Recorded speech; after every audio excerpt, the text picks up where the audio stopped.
Hi everyone, it is week 7 and we're going to blend this into week 8 because both this week and next week are intended to focus on working as a team, working in groups, something that I would say that we all do, even our family as a group.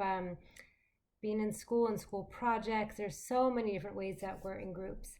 And I want to start off with a little reading by Angeles Arian. And they said there are 3 universal processes that every human being is involved in, whether you're in Africa or China or among the island people of the world. The first is the work with self. That's the longest relationship that you're ever going to have. Who you eat with, who you sleep with, who you shower with, like all of that through your life. That is the relationship that you really need to begin to trust. The second universal process is our relationship with each other, our one on one relationships, interpersonal relationships with one other person, a parent, a sibling, neighbor, good friend, significant other.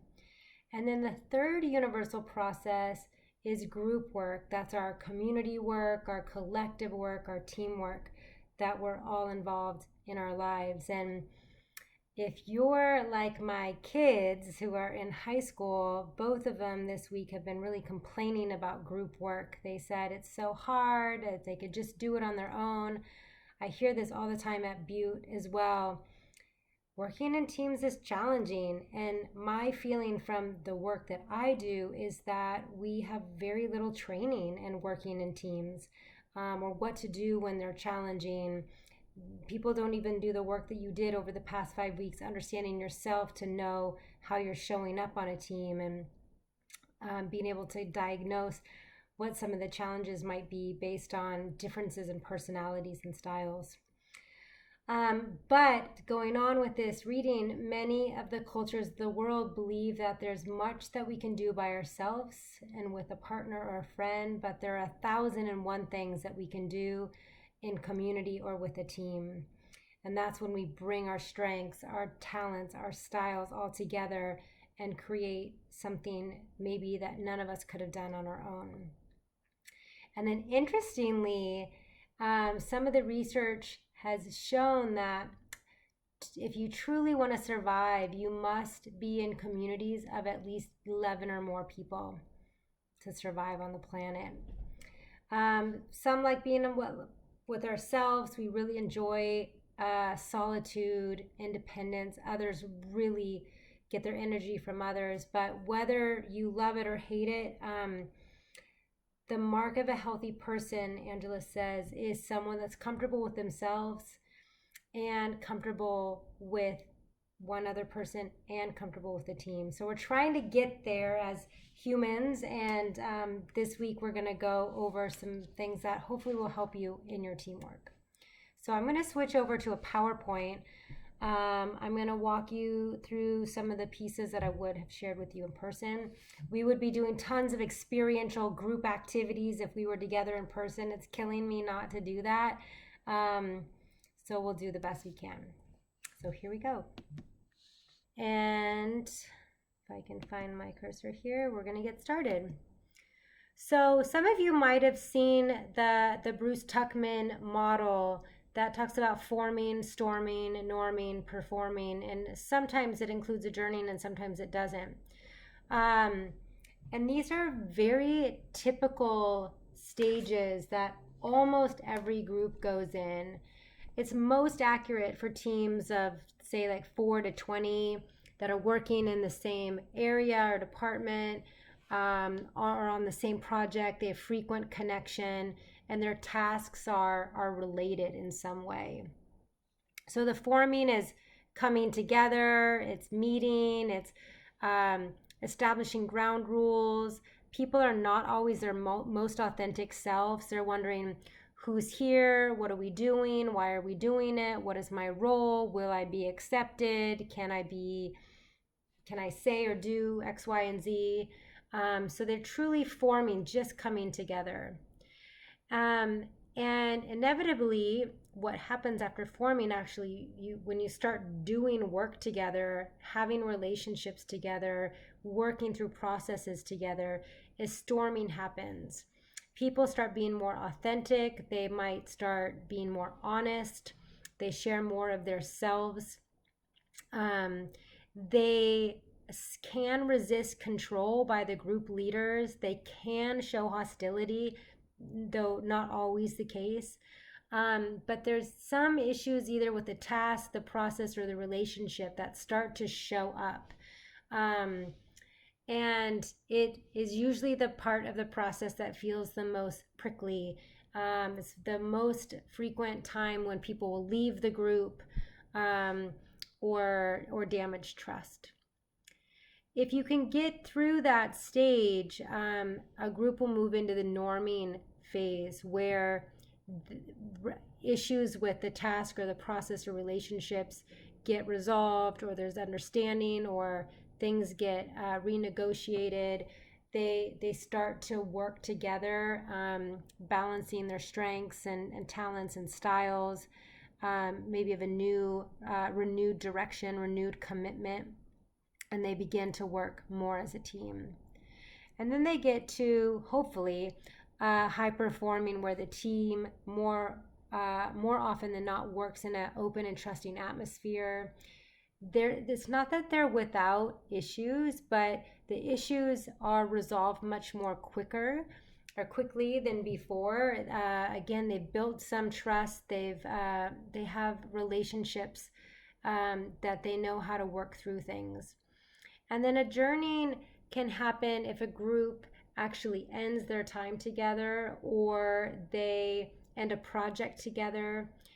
Recognition of each other, celebration of how the journey that they've made it out over the mountain of whatever task that they've been doing.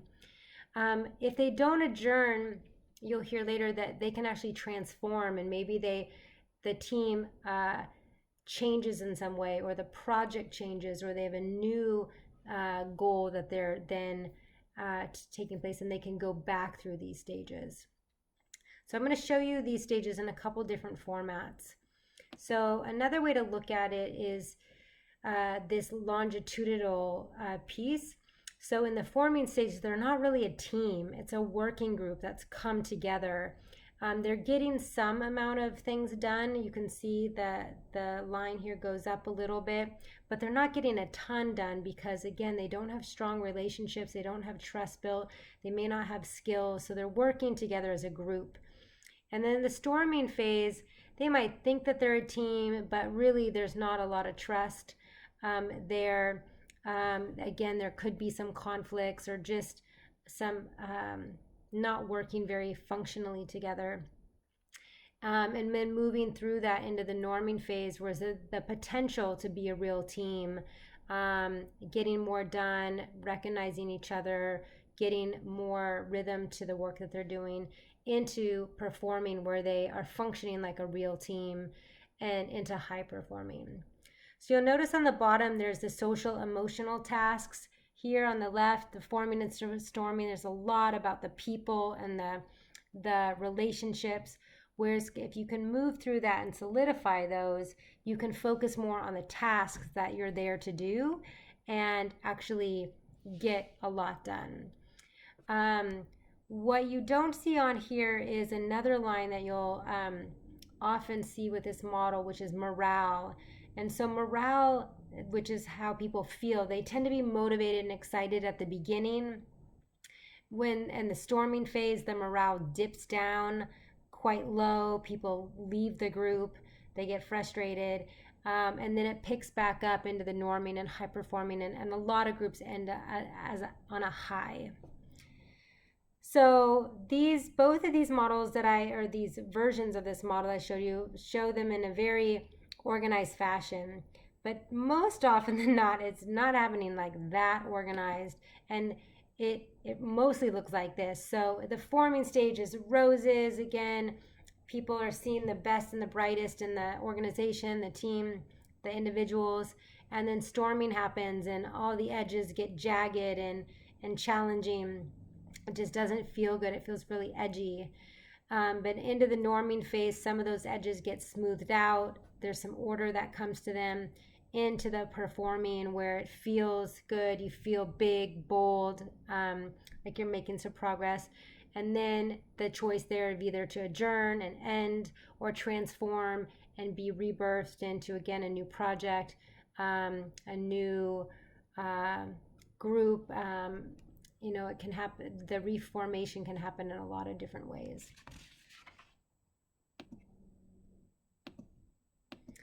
So one of the things to reflect on is not just what is happening at each stage, but what are the key issues. Because when you're in a leadership role, you need to be tracking the group going through these stages. Where are they at? How do you know that they're at that stage?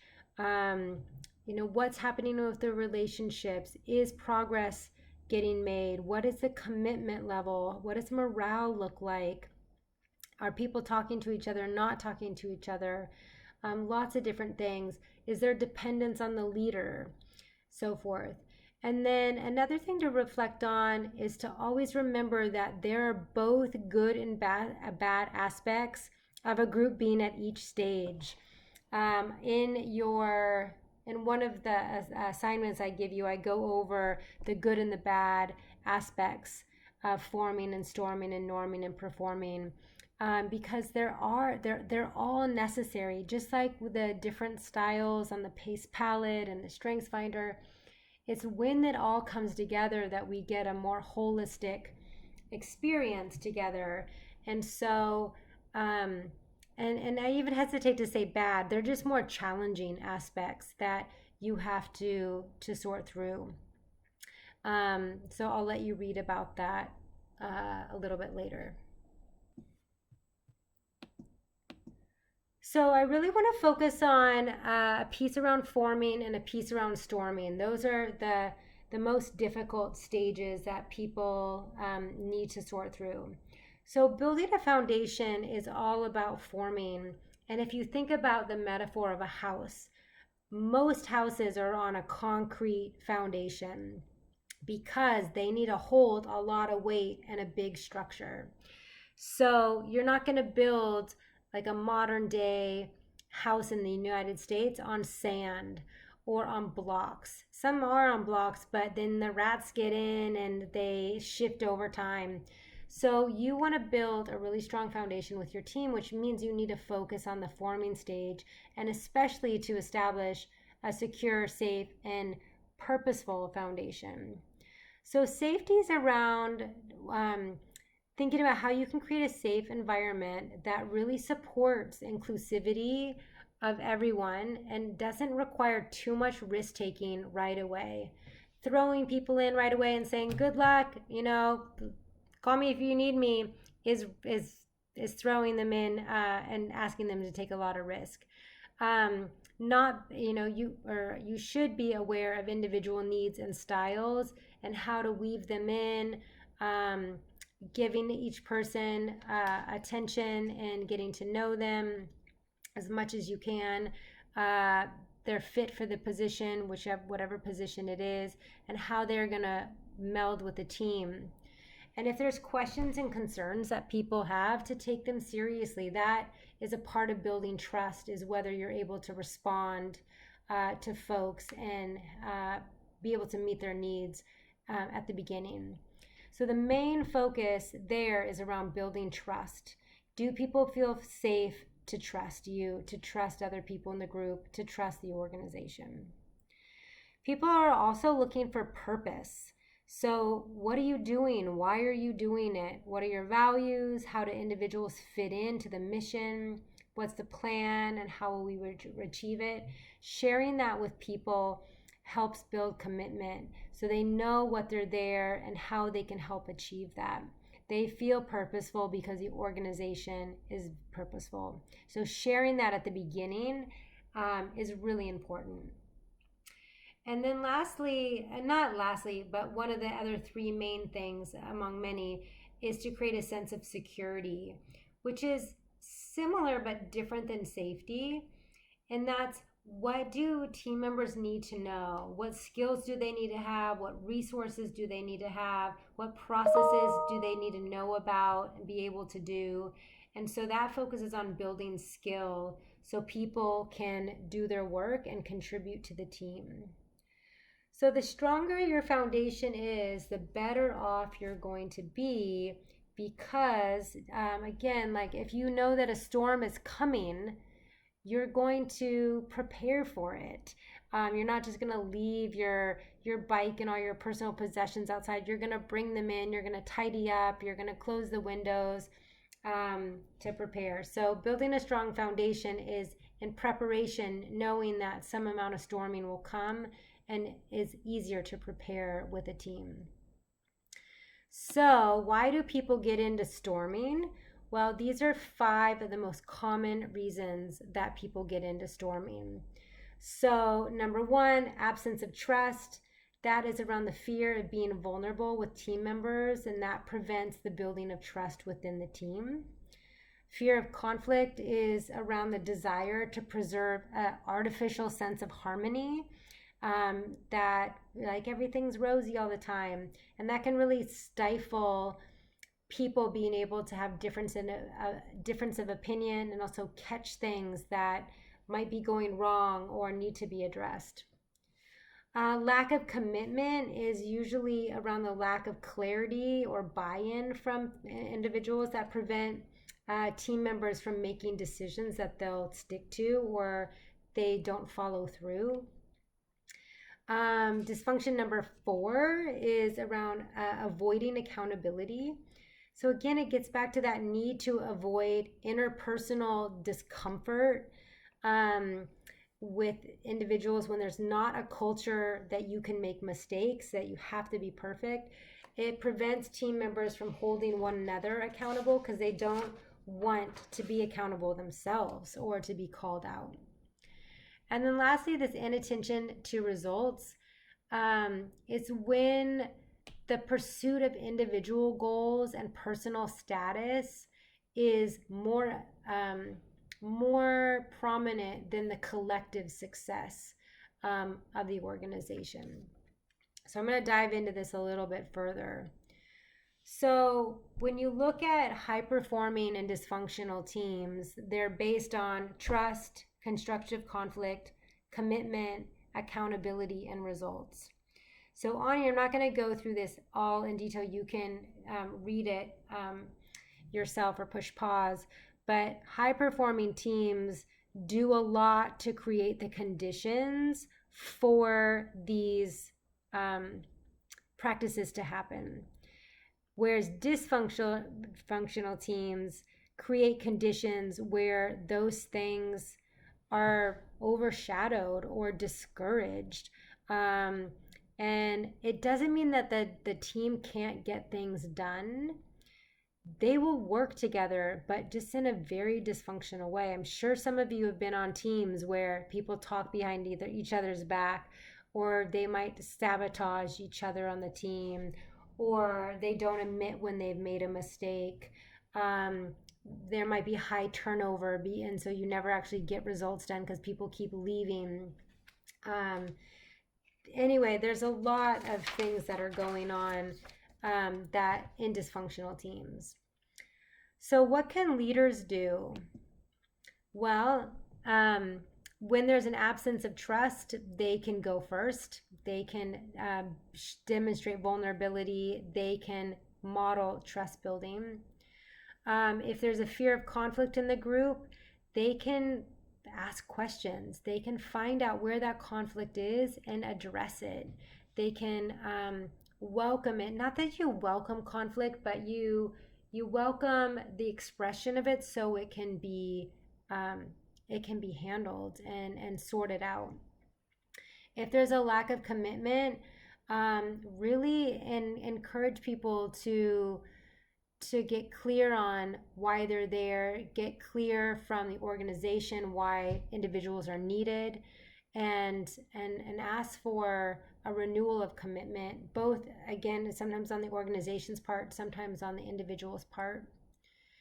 If there's an avoidance of accountability, you really want to, again, work on confronting the difficult issues, not to bury them under the carpet or the sand, but address them with care and compassion for the organization and the individual.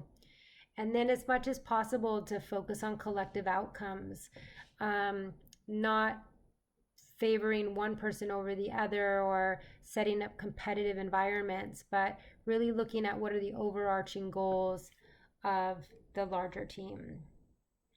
And then on the right side here, you can see there's a lot of things that hinder our ability to build trust, address conflict, build commitment, accountability, and results here on the right-hand side.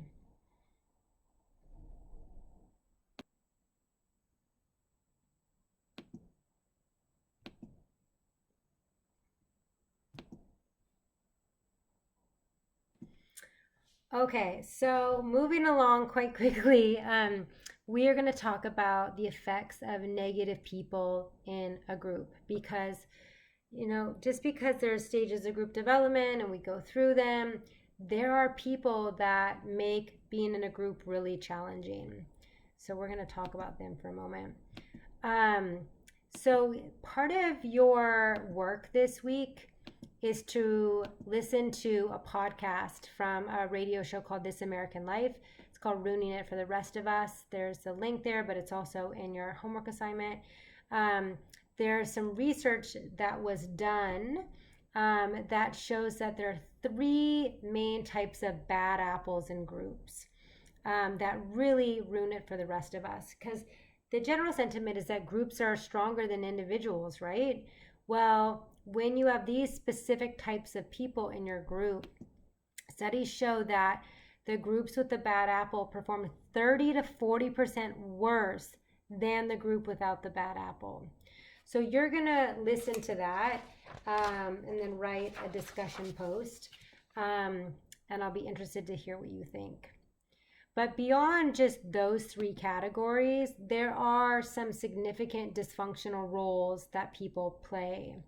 And those are special interest pleader, a blocker, a clown, overcommitter, a ghost, and what they call as a control freak.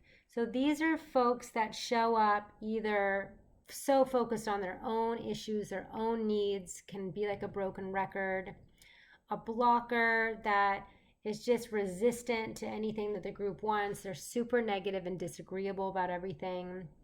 A clown, while they can be fun to have for in some cases, someone that doesn't take the group or the task seriously, or they use humor in a way that's disruptive, really can be challenging for a group over the long haul.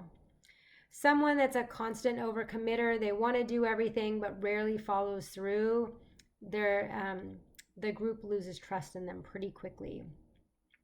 Someone who is a ghost is who's like active in the group but not participating, and they may not show up, but they say that they want to be in the group. They just don't do their part, or they're focused on something other than the group. So they're physically there, but not really mentally or emotionally there. And then someone that's a control freak that is super into power and micromanaging people and might get overly stressed when others do things a different way. Those are all challenging people to have in your group.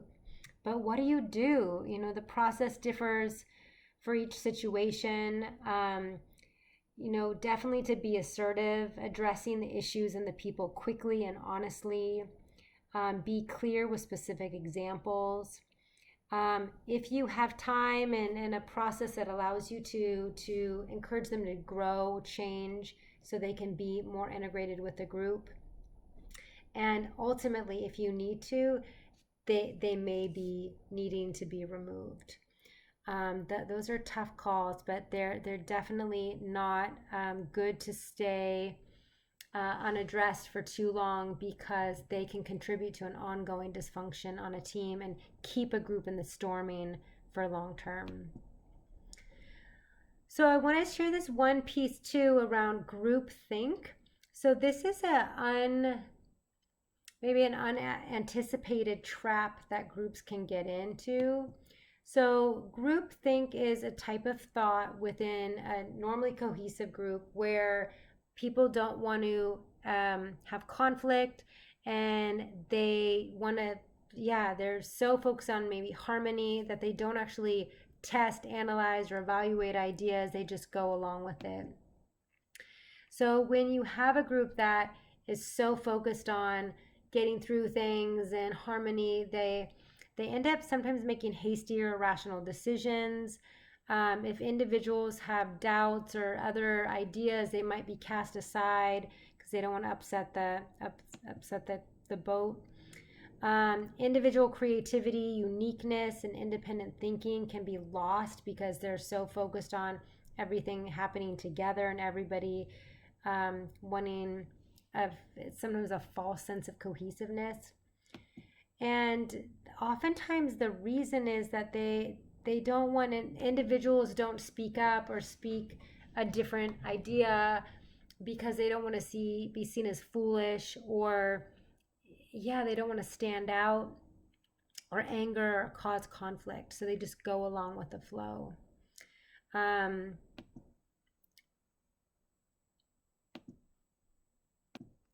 There's a parable called the Abilene Paradox where these four family members, they're in this town. There's nothing to do. It's a hot day, and someone says, "Oh, we should go to Abilene," and nobody else really wants to go, but they just end up going along with it. And they get back, and someone's like, "Oh gosh, I didn't really want to go," and someone else said, "Like, well, I didn't really want to go," and the other person's like, "Well, I didn't want to go," and they're like, "Well, why did we go?" Well, we just wanted to like go along and be pleasant, and again, like not upset the person that, or hurt their feelings that mentioned the idea. So groupthink can happen whether you're just going to get an ice cream in the next town or making a big decision for your organization. So as a leader, when you're in a leadership role, one of the things I want you to be thinking about are what are specific things you can do to help set up a new group for success. And not only setting up a new group, but thinking about how to support a group through the stages as you go. And there's a handout that I have in the module this week where you look at different things that a leader can do at each stage of the process. And team members have a role as well. What are ongoing things you can do to support a group through their life together? We talked about in our very first week or two about followership and the role of followers or group members or supporters, and that it's not just up to the leader, but team members can have a role to help support a group through their life cycle together as well. It is so challenging to have like these short little times. There's got hours that I would love to go over with you about working in teams, group development. I've tried to put some things in the module, given you some handouts, some reading, some assignments. I hope some of you will dive into that. Again, this is one of the most important pieces to really get as a leader and to be able to support a team. The folks that don't focus on team development really suffer, and they don't spend the time necessary to form a strong team. They mistake the storming phase, and they think it's someone's personal agenda, or their feelings get hurt, and they don't say, "Oh, see that this is a stage that is useful and we can really capitalize on it to help us move forward."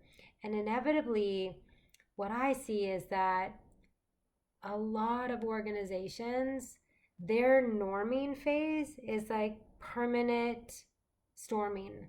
They're just like a low grade dysfunction, and that's how they exist together for their life. They actually never make it to high performing because they're just existing together with a moderate level of relationship issues, task issues, and process issues. So I'm going to stop there. Definitely see what I put in the module, do some reading. I encourage you to do some research on your own.